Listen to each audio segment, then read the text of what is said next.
Magandang gabi po, magandang umaga po mga Karilto Kabayan. Ito po muli ang yung Karilto Kabayan na si Chris Villanueva po dito po sa Middle East, Saudi Arabia, Khobar area po. Ngayon po, share ko po sa inyo kung ano pong oras na, update lang po natin para sa ano man po ang nangyayari sa Japan. Pag-usapan po natin yung sa Japan po. So, time check po, 3:52 po, ayon po doon sa nasulat po ni Ryo Tatsuki na the future I saw, mangyayari po doon ang pinaka mega earthquake po sa Japan at mega tsunami sa bandang alas 5 po alas 5 po ng umaga po. So isang oras na lang po mahigit o isang oras na lang po ang aantayin bago po mangyari yan kung just in case po mangyari. Pero sana po huwag pong mangyari kasi alam naman po natin magiging kainat na yan. Malaking dagok po yan sa Japan at sa mga nakapaligid po na bansa po sa Japan. So anyways po, ang pinaka-latest naman po news po sa kanila, ang pagkakasabi po, inilikas na po dun sa inilikas na po yung ibang mga residente po na nakararanas po ng sunod-sunod na pagyanig sa kanilang lugar po. Nakalimutan ko po yung lugar, ano po ba yun? Tatsuki po pa. Basta meron po itong lugar sa isa po sa Japan, nakalimutan ko po yung lugar. Pasensya na po, inaantok na ako, tinatabad na po ako mag-browse. So ito po yung yung isa po sa mga nagpi-features po sa The Future I Saw, yung manga comics nga po na sinulat ni Ryo Tatsuki na maaari pong maganap po mamaya. Maaari pong maganap na meron po daw malaking pagyanig na 3 beses ang laki po ng tsunami kumpara mo doon sa nangyari po ng 2011. So hopefully po kung mangyari po to dahil hindi pa man po nangyayari po to, nagkukos po siya ng panic. Hindi lamang po sa Japan, kahit mga karatig bansa po nito. Pero sa Pilipinas naman po, wala naman po masyadong nakakaalam. O alam mo naman, mga Pilipino, skeptical po talaga yan. Pero ang mga Japanese po, kahit Chinese, mga Hong Kong, medyo po sila dyan. Freak out po sila sa mga pagdating sa mga ganyan. At meron po silang mga pinaghahanda. They don't treat it as lightly po.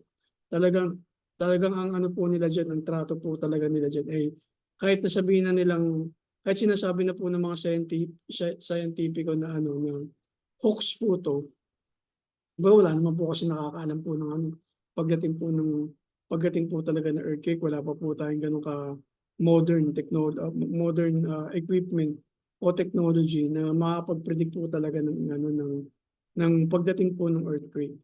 May study na baka dumating meron po silang sa study sa Nankai True, na meron po malaking earthquake na magaganap po sa kanila, tinatawag po talaga nilang mega earthquake, na kahalin tulad po sa prediction po ni Ryo Tatsuki.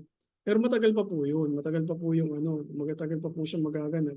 Mga sabi nga po nila mga mga 50 to 80 years pa. So, hindi na po natin naabutan yun. Kung bata-bata pa po tayo, medyo siguro maabutan po natin.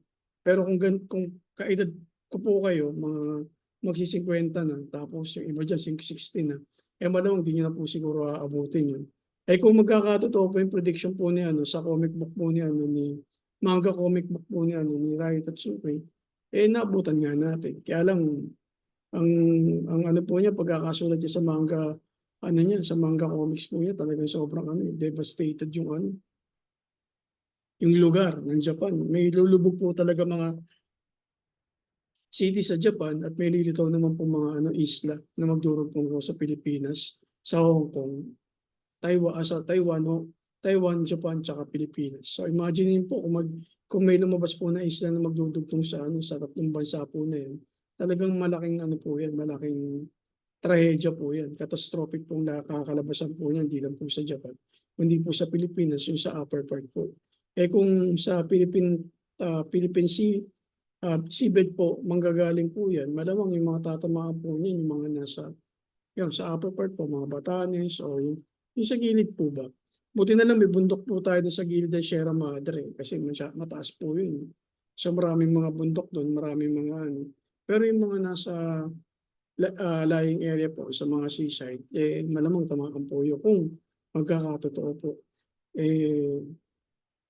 Sana po hindi po magkatotoo po yung ano niya, yung sinulat po niya sa manga comics po niya.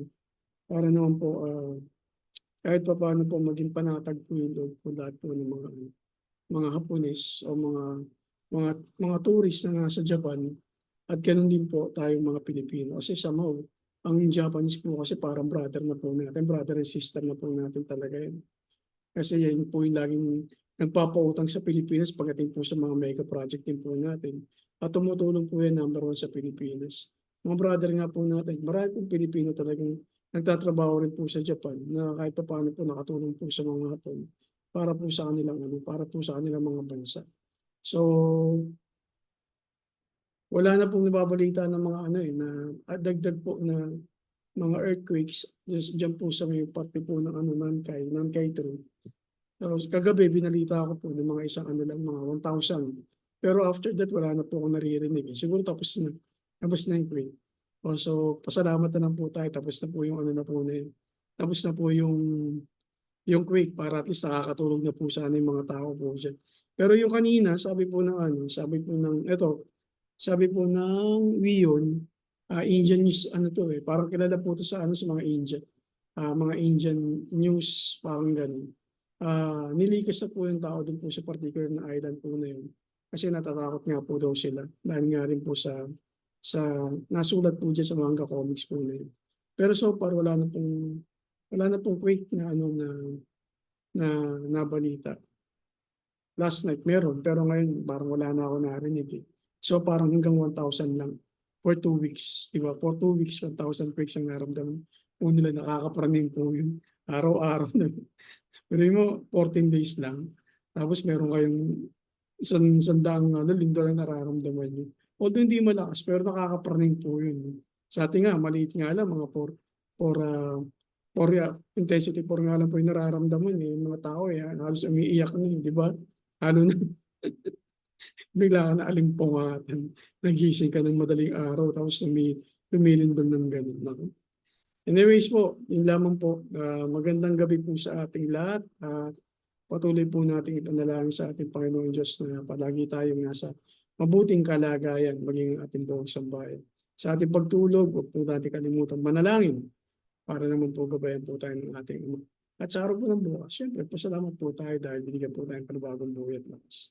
Ilawan po at mag-ingat po tayong muli. Magandang gabi po. Meron pa pong isang araw na pahinga po rito sa Middle East dahil day off po namin dahil weekend. Magandang gabi po ulit at peace.